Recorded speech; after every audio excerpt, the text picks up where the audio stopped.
Today on the Matt Walsh Show, you may remember the fake kids in cages controversy during the first Trump administration. The media panicked over Trump housing unaccompanied illegal alien children in detainment facilities. The Biden administration pledged not to use these facilities. Well, now we know what they did with those children instead, and it's truly horrifying. Also, Pete Hegseth announces that Harvey Milk's name will be taking off of a Navy ship, as well it should be. And Sesame Street hasn't gotten the memo that everyone is tired of the Pride Month theatrics. We'll talk about all that and more today on the Matt Walsh Show.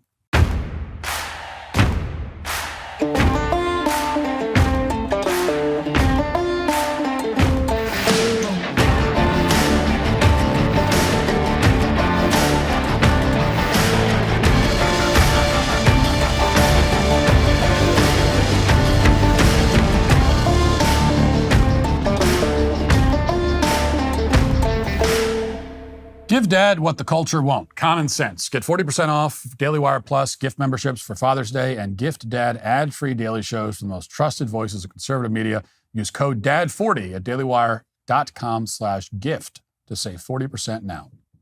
Do you find yourself tossing and turning all night, constantly flipping your pillow to find the cool side? If you or your partner are hot sleepers, summer nights can become a battle between exhaustion and overheating.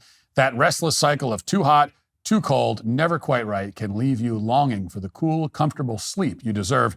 With Boll & Branch's best-selling Percale sheets, you'll finally get the cool sleep you've been craving. These aren't just any ordinary sheets. They're crafted with a special cooling weave using the finest 100% organic cotton that feels crisp and breathable against your skin. Even if you're the sweatiest sleeper in the house, gross, you'll stay comfortably cool all night long. And here's the best part. You can try them risk-free with their 30-night guarantee. No matter your bedroom style or mattress size, Boll & Branch has designs and colors to match perfectly. These all-season sheets start with breathable, unmatchable softness that only gets better with every wash. I noticed a huge difference the first night I added my new sheets to the bed. They feel incredibly soft, and the quality is unmistakable. None of that initial stiffness you get with the cheaper bedding. Every night since I got them, I've been sleeping more soundly and comfortable. Feel the difference an extraordinary night's sleep can make with Boll & Branch. Get 15% off plus free shipping on your first set of sheets at bollandbranch.com/Walsh. That's Boll & Branch, BOLLAND, branch.com/Walsh to save 15%. Exclusions apply. See site for details. It wasn't so long ago that the absolute worst thing the government could do to a child, according to pretty much every expert, NGO, and media mouthpiece on the planet, was to put that child in a quote-unquote cage. That was, as you probably remember, a major line of attack during the first Trump administration. The consensus was that Donald Trump was so evil, so unhinged, that simply for his own personal amusement, he instructed immigration officials to incarcerate children in the worst conditions imaginable, like they were animals. Things were so bad that AOC wept outside of an empty parking lot near an immigrant detention facility, as you probably recall. Lin-Manuel Miranda sang a lullaby for the Mexican children in cages. Oprah and Rihanna and John Legend and George Clooney, the luminaries of our time, came together to formally condemn the Trump administration. Now, in response, conservatives made the case that children weren't actually being placed in quote-unquote cages of any kind. They also pointed out that the alleged cages, which are not really cages, predated the Trump administration, and all of that was true. But the strongest argument was actually pretty simple, which is that Democrats couldn't answer the following question. How exactly would a Democrat-run administration handle tens of thousands of children who are apprehended attempting to enter this country illegally at the border? If they weren't going to deport the children or use Obama's quote-unquote cages, which weren't cages, then what exactly would they do? I mean, what's the alternative when you have unaccompanied children? We all knew that Biden couldn't use the quote-unquote cages because now Democrats are saying that that's evil. So what would Biden's administration ultimately do with this influx of unaccompanied minors? And as it turns out, a big part of their solution was to place unaccompanied minors inside the homes of people they called sponsors. So if a minor attempted to enter this country alone, or if their parents were being prosecuted for a serious crime, the Biden administration would try to find someone for these minors to live with inside the country. They wouldn't simply deport the children because they'd ruled that out. They wouldn't put them in any secure government facility that they'd been calling a cage because they'd ruled that out. And so instead, they'd house them with an adult.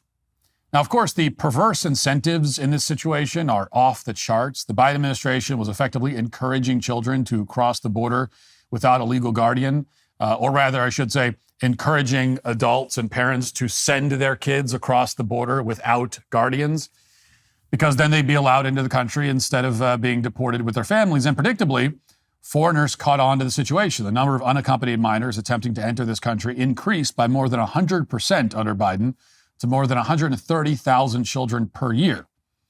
But it was all necessary, the Biden administration said, to avoid placing children in cages. Instead, they'd all be going to sponsors. Well, a year ago, the HHS secretary at the time was asked about this program, and he conceded that once children were handed off to sponsors, the administration had no idea what happened to them.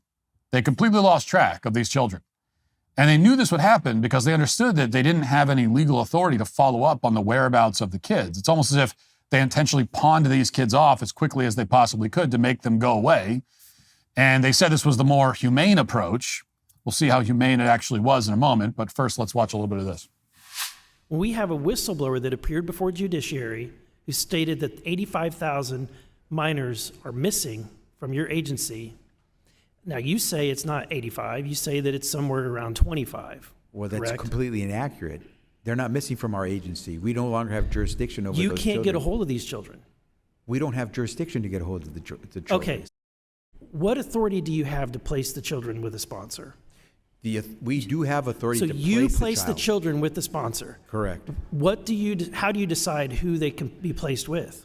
We usually work with the parents if they are in the home country. We work with the child, especially if they're older, and we try to work to find out who they know or who they consider to be close and could be protective of the child. We have tried to do what we can through the post-release service calls to try to see if we can find out if they're doing okay, to check in with them. But as I said, they have no obligation to answer the phone or speak to us once they are placed with their sponsor. Well, it's not exactly the most reassuring testimony. He's admitting that the federal government has handed off tens of thousands of kids to adults who, in many cases, are not even related to them. Then he's acknowledging that the government has no idea what happened next. And that's because the HHS, which is overseeing this whole program, is not a law enforcement agency. They have no power whatsoever. They're not remotely capable, legally or practically, of figuring out what actually happened to these kids that the government relocated. And on top of that, Kamala Harris and other Democrats made sure to block HHS from informing local schools about the kids. In other words, because of the deliberate policy choices of the Democrat Party, there was no way for anyone, even school districts, to verify that the children were attending school. Teachers couldn't check up on them or anything like that. So what were all these kids doing? What was happening to them? Thanks to new reporting from the group Illegal Alien Crimes, as well as the Daily Wire's Luke Rosiak, we now have some more clarity on this question. And the answer is far more horrifying than any quote-unquote cage could possibly be. It turns out that, in effect, the Biden administration launched a human trafficking operation. That was their solution to kids in cages. Instead, now we have kids being forced to live with sexual abusers. That was their better alternative. Quoting from the Daily Wire, a 37-year-old illegal immigrant man was arrested for allegedly sexually abusing at least one teen girl who the federal government sent to live with him as part of the Biden administration's scheme to place unaccompanied alien children in the homes of unrelated, loosely vetted sponsors. Wilson Manfredo Lopez Carrillo was arrested by the Palm Beach County Sheriff's Office in Florida on May 22nd and charged with 3 counts of sexual assault on a minor. Now, this is the level of vetting that the HHS conducted during the Biden administration to make sure that the sponsors had the best interests of the child in mind. Of course, there wasn't any way to vet this guy or check his record, anything like that, because he was also an illegal alien. In other words, yes, the Biden administration housed a 16-year-old girl with a 37-year-old illegal alien man who had already broken our laws to enter this country. They put her with a known criminal who they could not vet in any meaningful way. If you pull up the probable cause affidavit, you'll find that these alleged sexual assaults took place in February of last year. The victim arrived in this country in August of 2023. So within about 6 months, she was attacked several times in the home that the Biden administration set her up with. And the other thing you'll notice as you look at this probable cause statement is that at least a third of the document is redacted. There's a lot of information that's not being disclosed here. Now, to be sure, there are probably legitimate reasons for these redactions in some cases. We're talking about a very sensitive case involving a minor, after all. But it's enough to make you wonder whether we'll ever receive anything approaching a full accounting of what the Biden administration has done here. What we know for sure is that the scale of this particular human trafficking operation is staggering. Late last year, the DHS Inspector General under the Biden administration disclosed that something like 300,000 minors are unaccounted for. And even the minors who are accounted for in some cases are raising very obvious concerns. For example, the Inspector General pointed out that, quote, one ICE officer expressed concern with not being able to take action in a case involving an unaccompanied minor whose sponsor claimed the unaccompanied minor was in an inappropriate relationship with her husband. So the Biden administration placed this unaccompanied minor inside of a household, and the husband started abusing the minor, allegedly, causing the woman to complain to federal authorities. And in response, federal authorities did nothing. And this kind of thing happens a lot. Quoting again from the report, ICE ERO, Enforcement and Removal Operations, has no authority over unaccompanied children beyond managing their immigration cases. Therefore, even if ICE were able to identify unaccompanied children in unsafe conditions, the agency has limited authority to respond. ICE personnel at 2 field offices affirmed this and explained that they had identified unaccompanied children in unsafe conditions, but were unable to intervene. Now, unfortunately, the report doesn't go into any more detail on that point. You'd think that if illegal alien children were suspected of living in unsafe conditions after the federal government placed them in a household full of other illegals, it would be pretty easy to kick the door down and investigate. But apparently, these children have just fallen through the cracks. No agency wants to assert jurisdiction. And of course, whenever anyone in Congress tries to press for answers, the Biden administration stonewalled, because in the end, all this was deliberate. Last November, for example, Louisiana Senator Bill Cassidy tried to conduct an audit into the status of these unaccompanied children. Quoting from the Daily Caller, HHS would repeatedly take months to respond to Cassidy's requests, and sometimes the department would not respond at all. HHS officials also stonewalled state investigators when Florida Governor Ron DeSantis demanded answers. DeSantis, in response to findings that alien children smuggled into Florida were being sexually exploited or used for trafficking in drugs and weapons, petitioned the Florida Supreme Court to investigate criminal activity related to the smuggling of unaccompanied alien children from the U.S.-Mexico border into Florida. However, HHS allegedly refused to provide witnesses or documents to a grand jury, ignored subpoenas, and actively encouraged Florida entities that contract with federal immigration officials to not cooperate with investigators. Now, predictably, nearly a decade after the fake outrage over kids in cages, there has been no concern whatsoever from any political figure or media outlet on the left about any of this. There's no outrage about the fact that the Biden administration, fresh off the moral outrage over the kids in cages, constructed an elaborate human trafficking operation with a code of silence that rivals any mafia. So keep that in mind the next time you're told that some policy you support is supposedly horrific or barbaric or racist or whatever. When people tell you that, ask them what the alternative is. And if they can't answer that, it's a pretty good sign that in their quest to score some political points, they're willing to endorse evils beyond all comprehension.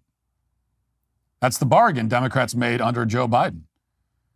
And now, locked away with sponsors who no one can track, there are tens of thousands of children who are suffering every day as a result. So if you needed another reason to support mass deportations, this is a pretty big one. At the very least, deporting some of these sponsors would help break up one of the largest human trafficking rings ever created, the one the Biden administration spun up right here in the U.S. In the end, the only sustainable solution is a secure border, one that's ruthlessly enforced in a way that might make some liberal women uncomfortable. Unless we want tens of thousands more children to suffer untold horrors with their sponsors, we simply have no choice. Now let's get to our 5 headlines.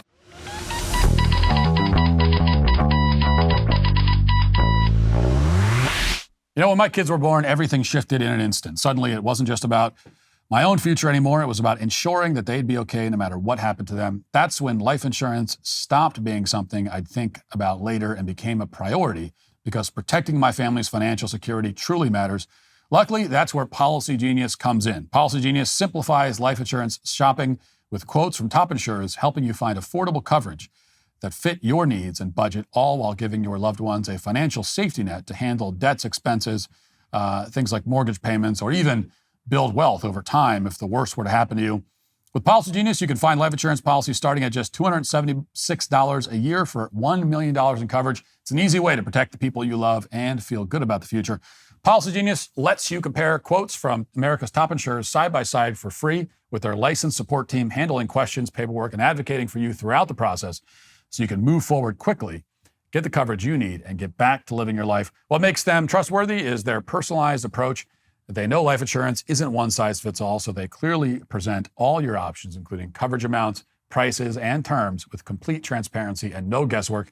Secure your family's future with Policy Genius. Head to policygenius.com to compare free life insurance quotes from top companies and see how much you could save. That's policygenius.com/Walsh. What started as an idea is now the podcast and business blasting through your earbuds. Launching your own business is pretty much on everyone's bucket list, but most people let it collect dust right next to learn a language and get abs. Stop hiding behind lame excuses like, I don't have the skills, I can't do it alone. Turn those what ifs into bold why nots with Shopify backing your ideas. They've got the tools, you just need to take the chance. Shopify is the commerce platform behind millions of businesses around the world and 10% of all e-commerce in the US. We even use it for our own Daily Wire shop to make sure things are running smoothly and efficiently so you all can get the goods. You might be asking, what if I can't design a website or I'm worried people haven't heard of my brand? Not a problem. Shopify's got you covered from the start with beautiful, ready-to-go templates that match your brand's style and helps you find your customers through easy-to-run email and social media campaigns. And if you need a hand with everyday tasks, their AI tools create specifically for commerce can help enhance product images, write descriptions, and more.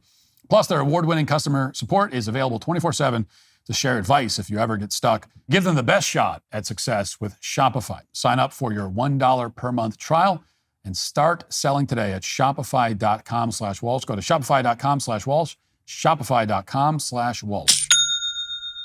ABC News reports Defense Secretary Pete Hegseth has ordered the Navy to strike the name of pioneering gay rights activist Harvey Milk from one of its ships, orchestrating the change as Pride Month celebrations take place, according to sources.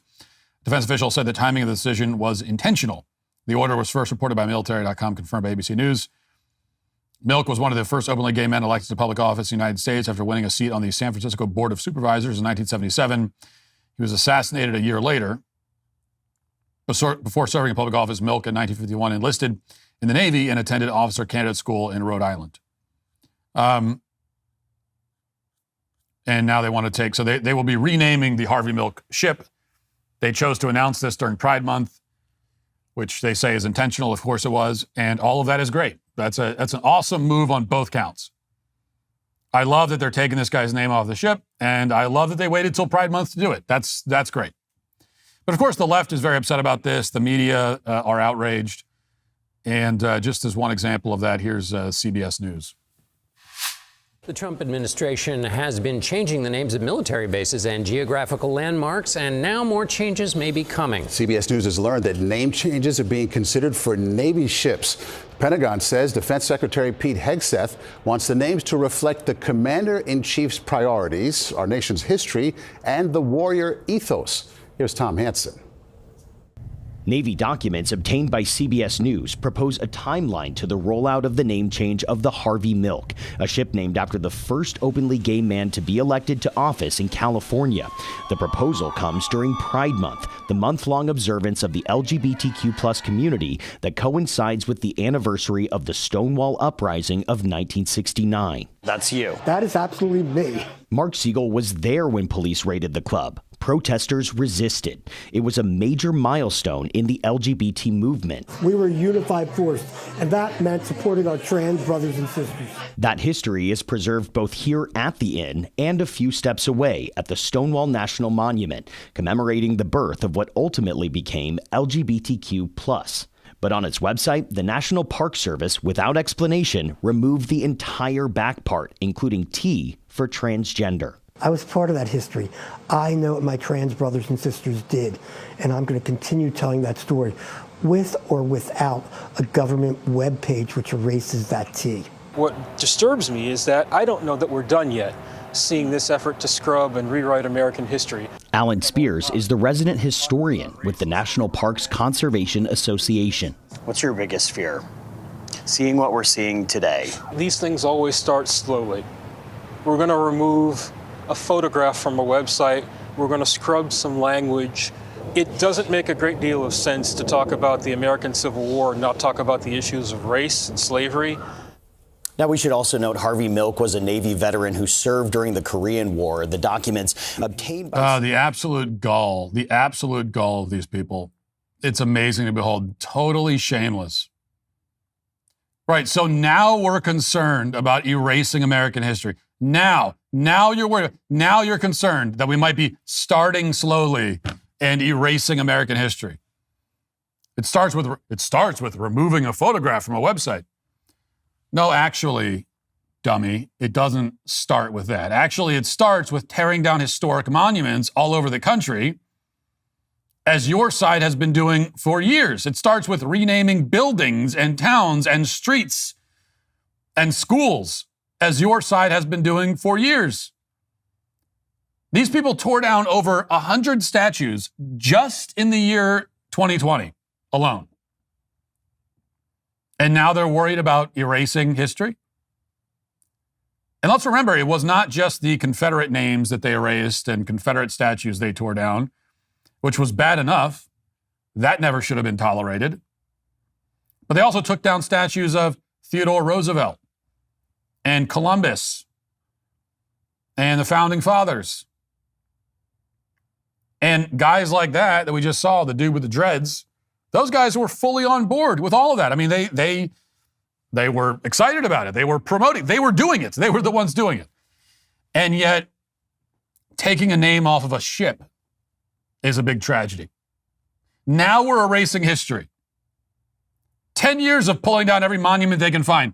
One name is taken off a ship. Oh no, history's being erased. And remember something else.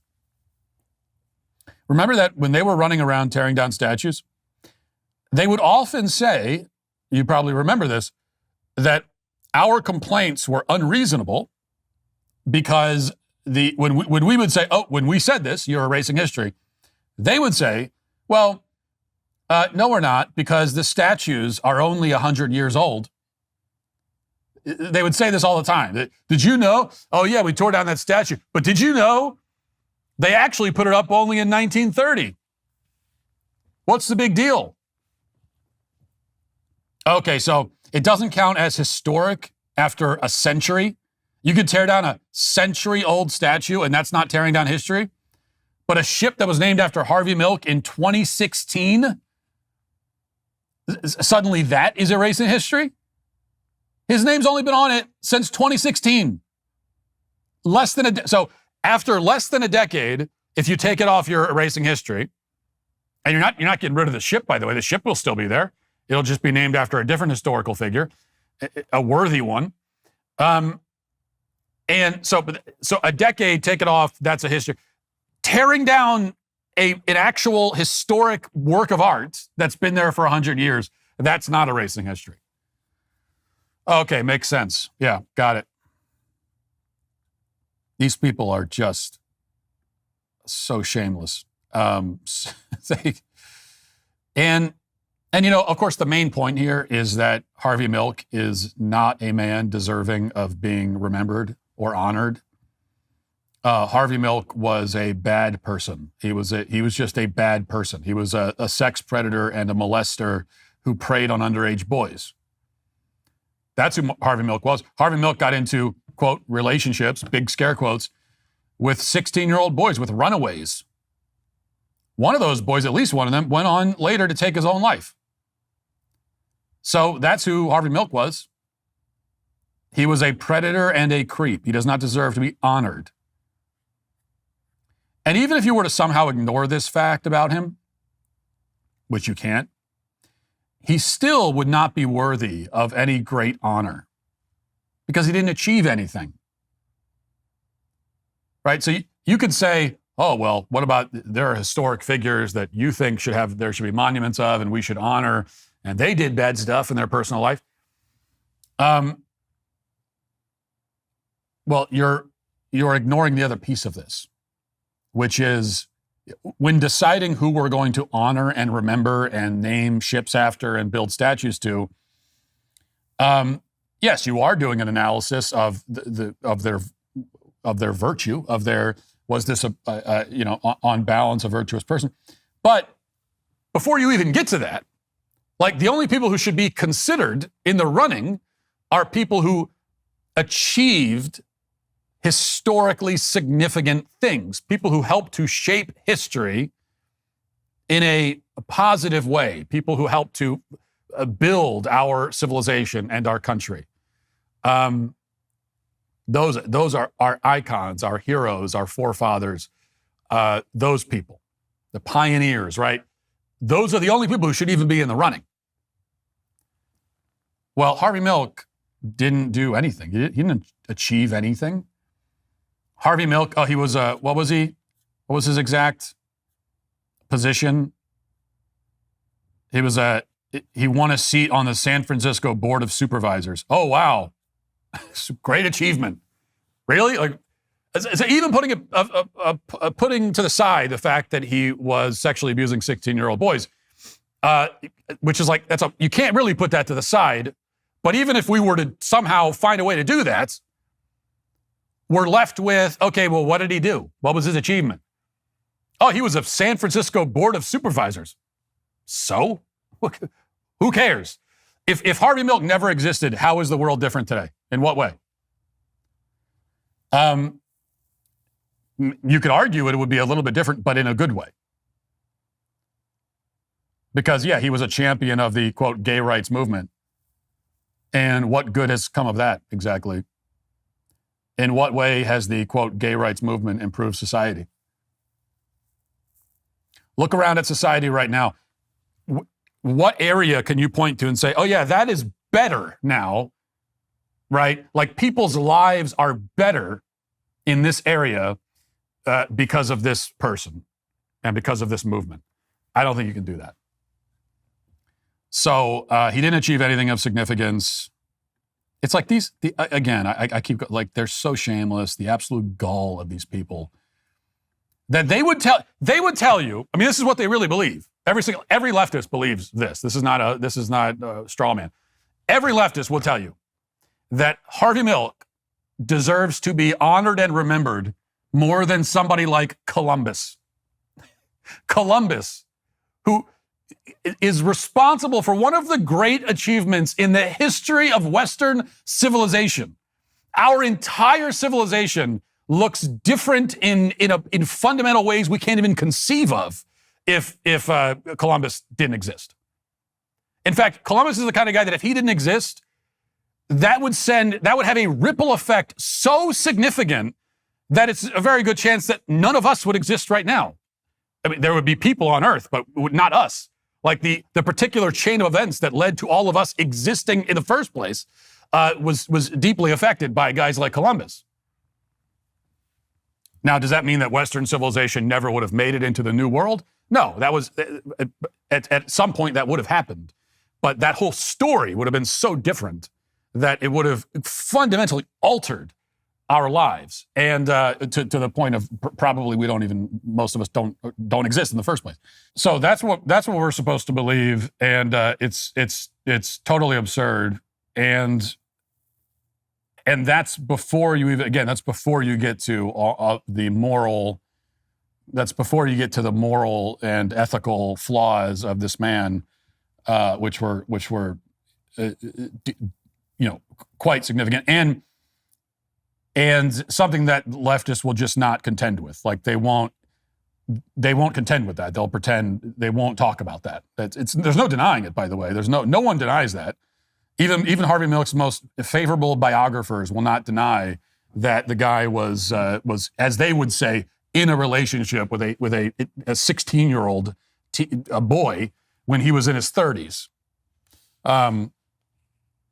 which in any other context they would say is sexual abuse, but for Harvey Milk somehow we're supposed to make some great exception, and we're supposed to understand it within the context of the times. Well, this guy lived a few decades ago, right? So understand him in the context of the times a few decades ago. But but when it comes to someone who lived 500 years ago, we're not supposed to understand them in the context of the times. So None of it makes any sense. Okay, a sheriff's deputy in Florida has been cleared of all charges after being initially charged with assaulting a trans-identified male that he met at a nightclub. A lot of trans activists are upset about this case, and here's a local news report about it. We came back to my place of residence. Okay. And that's it. And what happened inside? Nothing. So you guys didn't argue? No, we didn't argue. You just stated that you I just did. kicked her out. This is the moment Daniel Chala, Miami-Dade County deputy of more than 30 years, is questioned by police at his apartment after a night out at 11. Why did you kick her out? Because I didn't care for her. Why didn't you care for her? Because I didn't like her. Okay. Did something happen inside that made you not like her, There or was that made no you kick her violence off? whatsoever.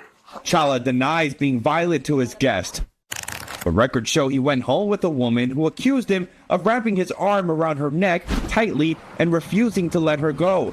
The woman, who eventually ran out to get help, records show was seen by witnesses bleeding from the mouth and with marks. Represented at all times that she was a woman, when in fact she was a man, meaning that she still had male anatomy. Susie Rivero Ayala, Chala's attorney, says the woman lied to the officer about her gender and he wanted her out. You guys are like standing here like if I assaulted her. I did not assault her. Chala was arrested Turn around. Don't resist. for allegedly battering and preventing the woman from leaving. Because you seem intoxicated. I am intoxicated, but Okay. the thing is that I never assaulted her. But today, about a month after this arrest, prosecutors cleared Chala of any crimes. The state attorney's office tells NBC6 after numerous attempts to get the victim to cooperate, she refused to assist with the investigation. There you go. So the right decision was made there. Half of the right decision, anyway. The deputy should have been cleared of all charges, which he was. The other part of this is that the quote unquote trans woman, who's a man, should be charged with a number of crimes. If he misrepresented himself as a woman, then he should be charged with attempted sexual assault. He should also be charged with crimes related to gaining entry into the deputy's home under false pretenses. I mean, there are several crimes committed here by the trans-identified individual. But most of all, again, if you're a man and you're attempting to have a sexual encounter with another man without disclosing that you are a man, then that's assault. The deputy, if he did use physical force, was defending himself against an attempted assault. Now, I don't know how the deputy could have not known. I mean, the biological reality is always pretty obvious, especially in person, once you get past the filters and the Photoshop and all the rest of it. But then again, the deputy was intoxicated, so maybe that helps explain it. But in any case, the trans-identified male was misrepresenting himself in order to have a sexual encounter, and that is, again, assault. So he's the one who should be charged here, I think, pretty obviously. All right, here's an interesting article this week in the Financial Times. I don't know why the Financial Times is covering this exactly, but here's the headline. Finding Their Religion, Why Gen Z Are Turning to Faith. So there's been a series of articles in different publications about this phenomenon, but let me read a little bit of this one. Slowly, slightly, faith is trickling back, at least into Britain. There's something in the water. Religion is civilized table talk. Even non-believers mourn the death of Pope Francis, with secularism yet to devise a credible alternative as the world's moral conscience. The pews are filling up, notably with young people. Gen Z's attendance at church has quadrupled in recent years, which I didn't know that it was that high. That's pretty incredible. From a small base, but the significance lies more in the direction of travel. This is shaping up to be the first new generation in a very long time to be making the country more, not less, religious. TikToking digital natives for whom the old world is unfathomable, yet who retrieve now from its analog wreckage of all things, Bibles and hymn sheets. Today's culture is certainly more sympathetic to faith than the noughties when millennials like me grew up ensnared by the four horsemen of new atheism in their era-defining bestsellers, which was Sam Harris, Richard Dawkins, Christopher Hitchens, Daniel Dennett. dismissing religion as child abuse, mental illness, or terrorist propaganda. They seem now as dated as the Dead Sea Scrolls. And then it goes, it's an interesting article. So it's another article noting correctly that there is a real revival of religious conviction in our culture, not just our culture, but across the West. It's a real thing. We can officially say that now. I think people were noting this initially, cautiously optimistic, but not sure. Is this some sort of blip? Is this some sort of anomaly? What's going on here? You notice this anecdotally. A lot of us noticed this anecdotally for a while, that when you go to churches, especially more conservative, reverent churches, that you walk in and, wow, there's a lot of young people in this church. And that's something that we've been noting for a long time anecdotally, but now there's a lot of data to back this up. So we can officially say it's not a fluke that Gen Z is the first generation in many years to be probably more religious than their parents. And now Gen Z is still in the majority not religious, but the trend lines are pointing in the right direction for the first time in many decades, and that's pretty extraordinary and heartening.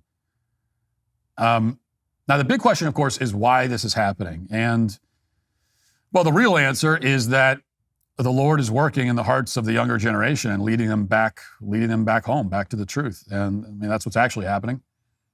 Jesus is happening, but on a like a psychological level, what's going on. And I think it's a deep yet simple truth, which is that human beings need, and the article kind of touches on this, which is that human beings need, not want, not just desire, they need meaning in their lives.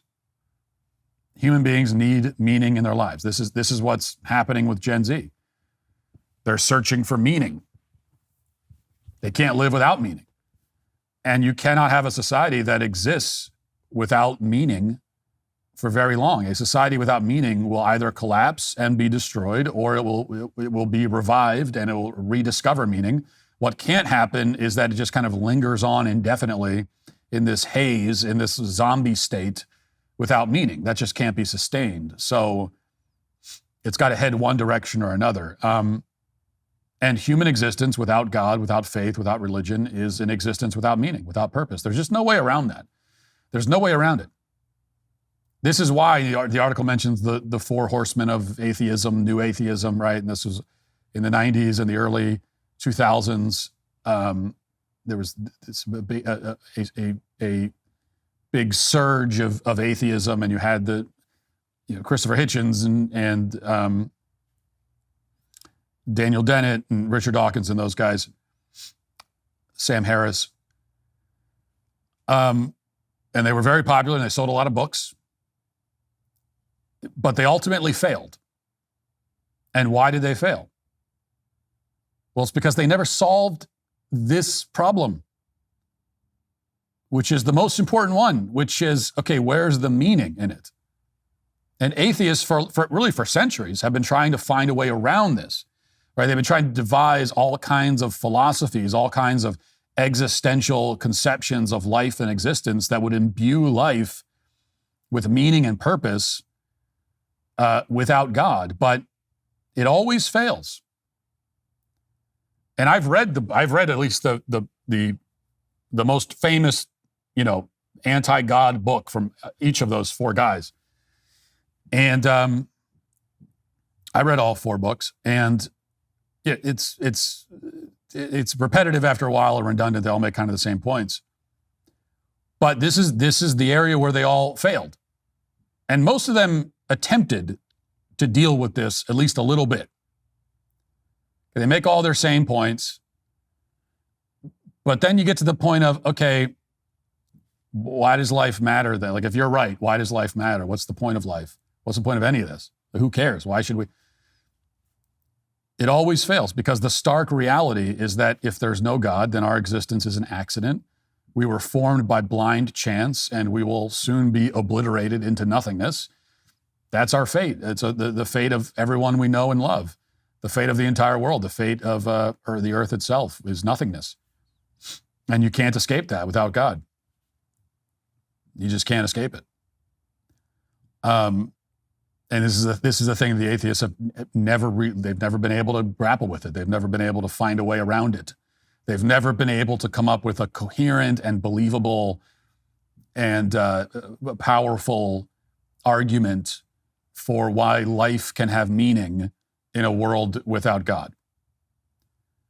Now, there have been some atheists who have basically admitted that, but when they admit it, it gets pretty stark and depressing pretty fast. In fact, I remember years ago, I read an essay by a philosopher that very few people have ever read or ever even heard of, because he's very obscure, a Norwegian philosopher from like the 20s or 30s.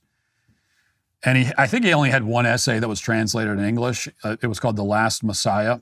And the guy's name was Peter Wessel Zapfa, I believe. I think I have the name right. And anyway, Zapfa was an atheist, and he was like a pessimist and a nihilist. But he was honest, at least. And he thought that in a world without God, which is the world that he thought we lived in, life just had no meaning. And not only did it not have meaning, but life is therefore a curse. It's an enormous error. It's a kind of cosmic joke. And he thought that human consciousness in particular was an accident of evolution. That was the only way he could sort of figure out, like, why are we conscious? I mean, why does life exist? Why are we conscious without God? And he came to the conclusion, well, if there's no God, then consciousness is a product of evolution, because that's all that it can be. But why would nature evolve consciousness of all things? Why would we evolve an understanding of our own meaninglessness and of the nothingness of our lives? Like, why? How could that be an evolutionary adaptation? And his answer was, well, it's like a horrible accident. It's like a mutation, basically. It wasn't supposed to happen. And he compared it to like a species of deer where the horns grow too big. And so the deer has to chip off bits of their horns. Otherwise, the horns become so heavy that they'd be pinned to the ground by the horns. And so he kind of compares that to that's what's happening with human beings, that we have our consciousness, and we're sort of, in effect, metaphorically pinned to the ground by this enormous weight of our consciousness and our own awareness of the meaninglessness of our lives. Anyway, I stumbled across this essay, and I don't remember how exactly, but I found it actually quite profound and powerful. Profound and powerful as an argument for God, which is definitely not how it was intended, but it really just shows you that this is the other option. Either there is a God, or we are walking accidents. Our lives are a curse. Our consciousness is a cosmic joke. And all we can do is just distract ourselves until we fade back into nothingness. That's the only other option. That's it.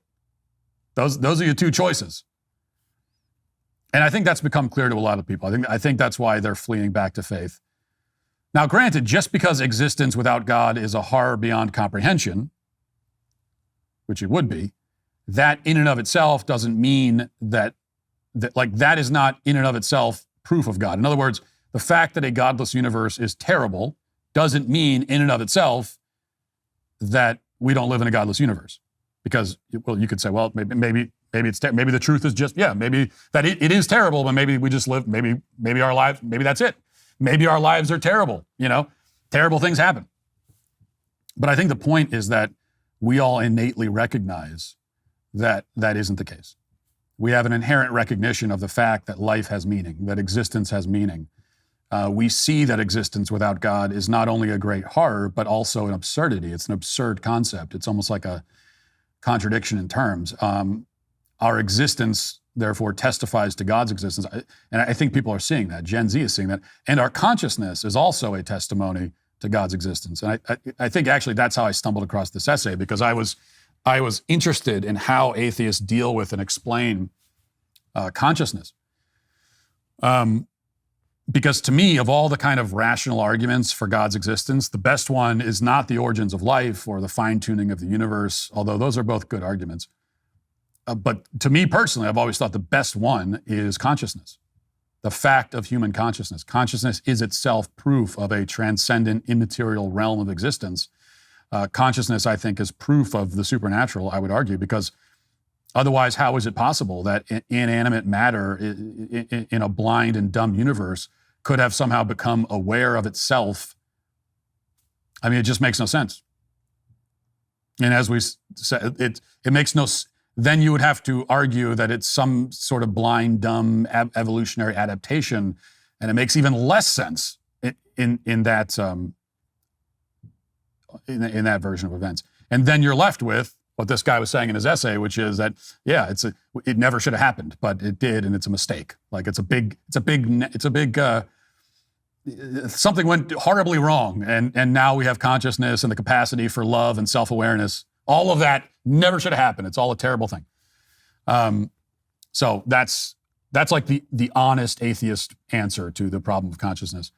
Although it's not really an answer at all, because it still doesn't explain how that would be possible. How could that be?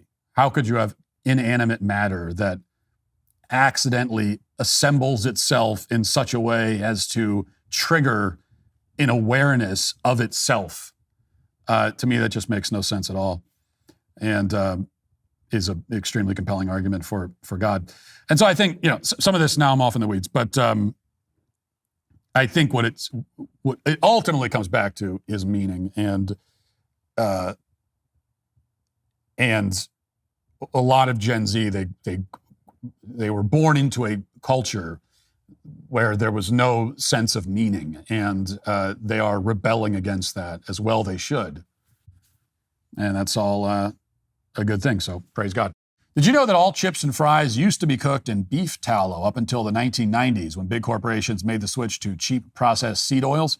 Today, seed oils now make up a staggering 20% of the average American's daily calories. Recent studies have started linking these oils to metabolic health issues and inflammation throughout the body, which got the folks at Vandy Crisps thinking there had to be a better way. They decided to go back to basics and create a potato chip with just 3 simple ingredients: heirloom potatoes, sea salt, and 100% grass-fed beef tallow. What makes Vandy different isn't just what they've taken out, but what they put back in. That grass-fed beef tallow isn't just for flavor, it's actually packed with nutrients that are great for your skin, brain, and hormones.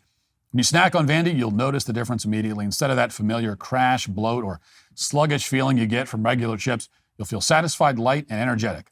The beef tallow makes these chips incredibly satiating too, so you won't find yourself mindlessly binging through an entire bag and still feeling hungry afterwards. Made 100% in America with 0 shortcuts, Vandy represents what snacking should feel like: satisfying and guilt-free. I love the flavor the beef tallow adds and how it makes each crispy bite taste like what chips were always meant to be. It's honestly the best chip I've ever had. Perfect crunch, perfect flavor. Ready to give Vandy a try? We'll go to vandycrisps.com/Walsh and use code Walsh for 25% off your first order. That's vandycrisps.com/Walsh and code Walsh for 25% off your first order. If you've been listening to this show, you already know we're in a cultural fight for the soul of the West. And now Ben Shapiro's back with his most important book yet. It's called Lions and Scavengers, and it hits shelves September 2nd. In it, Ben dismantles the myth that all cultures are equal and that success is something to be ashamed of. This is a rallying cry for those who build, lead, and refuse to bow. Pre-order Lions and Scavengers now at dailywire.com/Ben Shapiro. Now let's get to our daily cancellation.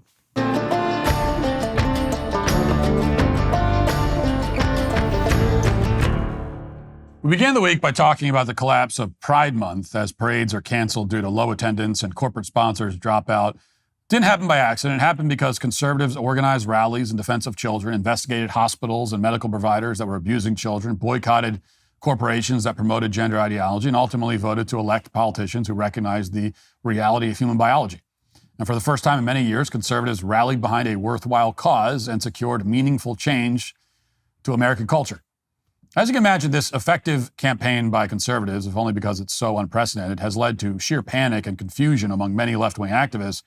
They're really not sure what to do with themselves or how to explain their massive defeat. As recently as a few years ago, they seriously thought that they could convince people to celebrate International Pronouns Day and Gay Uncles Day and 100 other fake holidays. They never imagined that their whole ideology would be so discredited and so universally despised that people would forsake Pride Month, their crown jewel. This is a total shock to them, and therefore, all over the country, dramatic meltdowns are currently in progress. To give one example that's making the rounds, here's a liberal woman who discovered to her horror that the local Target isn't selling trans t-shirts and chest binders or tuck-friendly swimsuits this year. Instead, Target has replaced its Pride section with patriotic clothing that says USA on it. The sacred Pride shrine has been defiled. This woman's not happy about it. Watch. Happy Pride Month. In my Target that used to have the Pride section, it's now all USA. Yay. It's an American summer.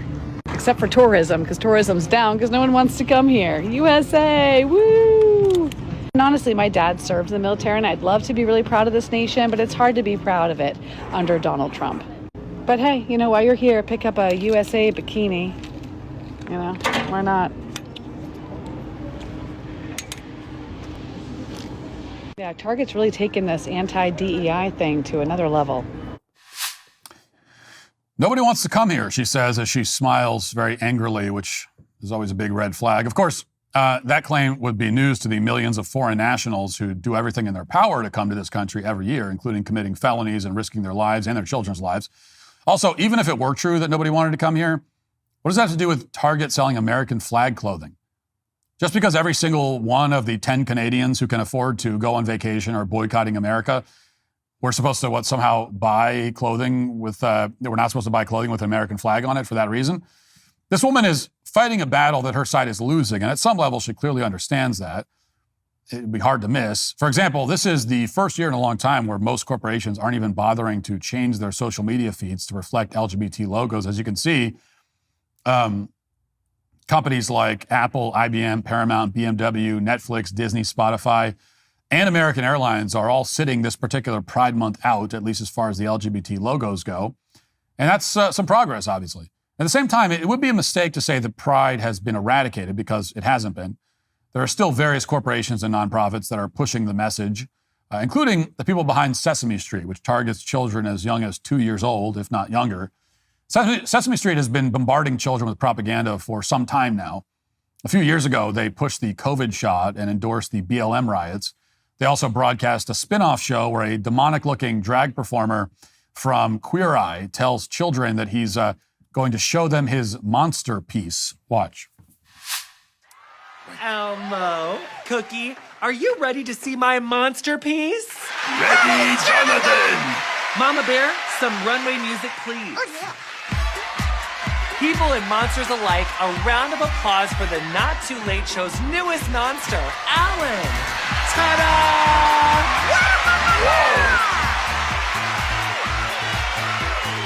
Alan Monster is wearing the latest in high monster fashion with a set of sleek horns, fluffy, fuzzy fur, all topped off with a monster honker. Now, where most companies and nonprofits have scaled back this kind of overt propaganda, Sesame Street is doubling down on it. That's probably because they know that children are still extremely susceptible to it. So first of all, Sesame Street has invited that person back this season for an episode that's going to air later this year. Presumably, they're going to do more monster makeovers and show more children his monster piece, whatever that is. And secondly, just in time for Pride Month, they posted this message on social media. It reads, quote, "On our street, everyone is welcome. Together, let's build a world where every person and family feels loved and respected for who they are. Happy Pride Month." And they have the image of the people grabbing the furry hands and all the different colors of the Pride flag. Now, if you wanted to protect children, this is the exact opposite message you'd tell them. You wouldn't tell them that every person should be respected, because that's not true. For example, if somebody working for Sesame Street was arrested for possessing sexually explicit images of young children on his computer, which happened a little over a decade ago, then it would be a mistake to tell children that he should be respected. Some people are evil. They do terrible things, and we shouldn't respect what they do, and we shouldn't respect them either, personally. And every reasonable adult understands that, but people who want to groom children push the opposite message. Again, fortunately, we're seeing fewer and fewer of these messages lately because most adults understand exactly what's going on, but children, as well as adults with the minds of children, are still being targeted with this kind of LGBT propaganda. And it works particularly well on people whose brains aren't fully developed. For example, Canadians are constantly subjected to LGBT propaganda, even in 2025. Some of this propaganda takes the form of advertisements, like this one from Air Canada. Let's check in with their priorities. We are doing the first ever, now let me get that one straight because a few letters have been added to this one, 2S LGBTQIA+ flight ever in Canada. I do identify with the progress flag. There's something in there that represents me as well. So it was a bit of joy having the opportunity to do this flight today. Aujourd'hui, ce que ça signifie, c'est vraiment un moment très spécial. C'est vraiment un terme de visibilité, de vraiment exprimer à tout le monde. On se sent vraiment accueilli, vraiment accepté pour qui on est. Pour célébrer l'inclusion à la diversité, nous sommes heureux d'annoncer que le vol d'aujourd'hui features our very first all 2SL LGBTQIA+ crew.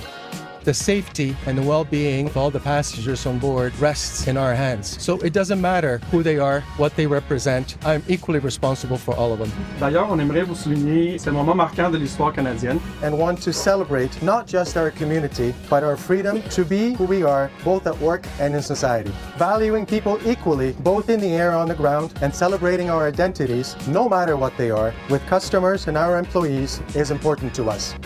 Shante, you all stay. Now, in case you couldn't make it out because some of it's in French, the captain says that this flight is a watershed moment in Canadian history, and that's what he tells the passengers. The first all 2SL LGBTQIA+ flight, he says, was a major development for Canada as a country. Truly, Canada will never be the same after this moment. They got a bunch of two-spirits, lesbians, gays, bisexuals, transgenders, queer, intersex, asexual, and plus-sign people together, and they flew the plane. It's like the Canadian version of the moon landing. Actually, it's less impressive than it sounds. As best I can tell, they didn't make sure that all the passengers were 2SL LGBTQIA+.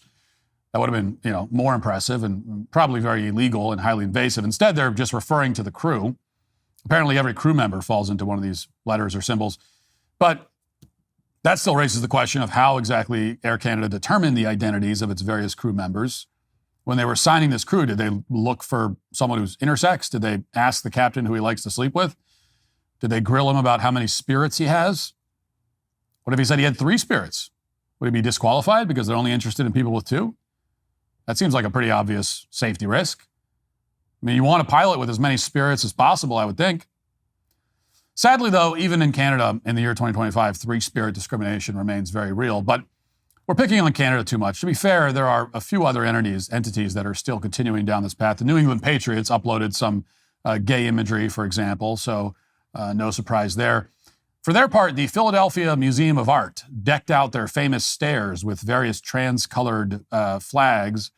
This is where the Rocky statue is located. You can see it here. And, for a long time, we've wondered how trans activists would up their game after painting flags all over the roads so that people would be forced to drive over them. And now we have our answer. They're going to put their flags all over the stairs that you're walking on. I guess the idea is that we're supposed to trample the pride flag under our feet. I mean, that would seem to be the obvious implication here. And if that's the case, I have to confess, I think it's a great idea. It's a much better idea than the pride flags on random roads because everybody wants to emulate Rocky and run up and down those steps. So I'll book my flight to Philadelphia right now. I'll fly Air Canada if I can. Leave it to Philadelphia to construct the world's first pride monument that's actually interactive and worth visiting. I have to admit, I didn't see that coming. Hats off to these brilliant innovators in the city of brotherly love, I suppose. As for everyone else who continues to push unironic and uninteresting Pride Month propaganda long after Pride Month has faded into irrelevance, the Sesame Streets and the Air Canadas of the world, I have a very different message. Like Pride Month itself, you are all today canceled. That will do it for the show today and this week. Have a great weekend. Talk to you on Monday. Godspeed.